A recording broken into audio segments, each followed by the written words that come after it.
After a long time, DubVision finally dropped their highly awaited song Rise Again, and we are going to recreate it now. As some of you might already know, DubVision really likes to use organic sounds for their chords, something like strings or pianos. That's why I started with this vinyl strings here from Nexus.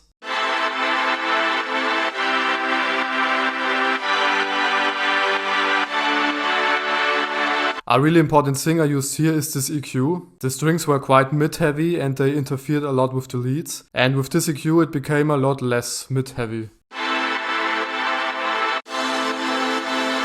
We also of course need some synthesizer here. I think DubVision also really likes to use silent ones, so I went with this sound. And a cool thing you can also do is to copy the top notes of your chords and put it into a lead. This can help to emphasize the high notes of the chords even more.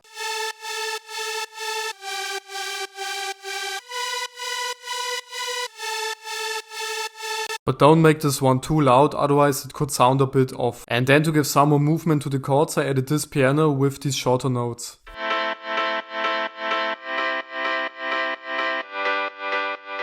Pianos sound very often quite dull when they come out of the VST. So here I added some distortion to the highs, and I also added this EQ to boost some of the highs. And all the chord sounds together sound like this.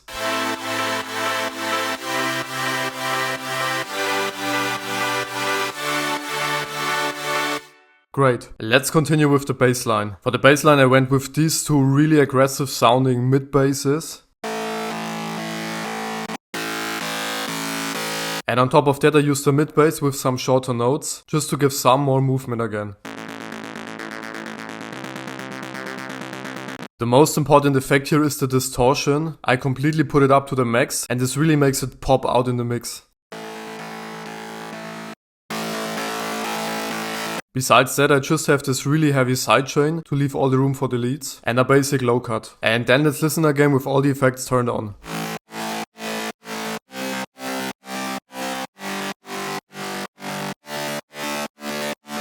The sub bass actually follows the exact same rhythm. The only difference here is that I used an even heavier sidechain. First of all because the guys from DubVision really likes to do that. And second because it really helps to keep the low end as clean as possible. So that's the most important things for the bass line and the chords. Now we come to the big lead, which consists out of 12 layers. Let's go through them one by one. I first started with this classic saw lead from Spire.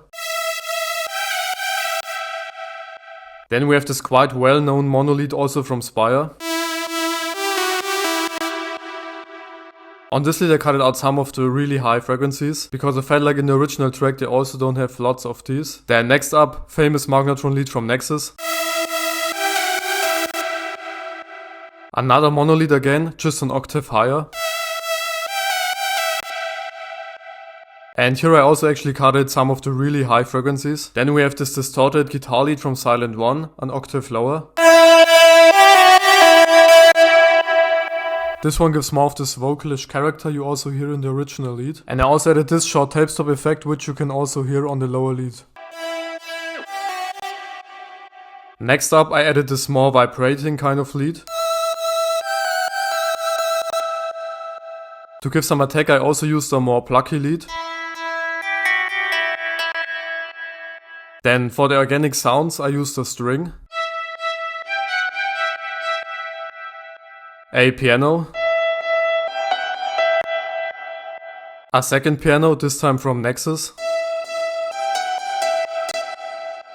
a guitar sound also from Nexus, and then finally I also added this aggressive lead.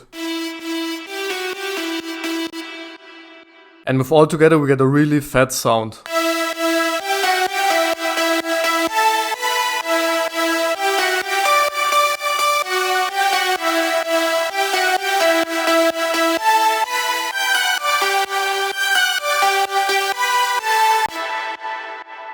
Nice. Then we of course also have some effects here on this lead. I started by adding some reverb. Then I used this EQ here to kind of like match the sound more with the original. Then I used a little bit of chorus just with the standard preset. And this time I used Shaperbox for sidechaining because it was a bit easier to match it with the sidechain of the original lead than it was with Kickstart. Because in Kickstart you only have these curved presets here. And finally of course on OTT. The lead without the effects would sound like this.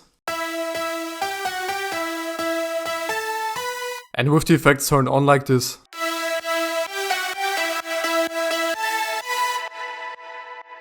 Perfect. That were all the synthesizers I used. Now let's check out the drums and the effects because they are also super important. We have a solid kick here together with a snare. Some drop claps and a really noisy ride. What was also important here is to really sidechain the drop claps and the ride to the kick. Because by doing that you not just leave some space for the kicks but also for the leads. And then we have this quite prominent hi-hat loop. And here I boosted some of the really high frequencies to make it really sharp. And then just some white noise, which is also of course sidechained to the kick. And now guys, let's listen to the final result. I hope you learned something. Leave a like if you enjoyed and we see us in the next one. Ciao.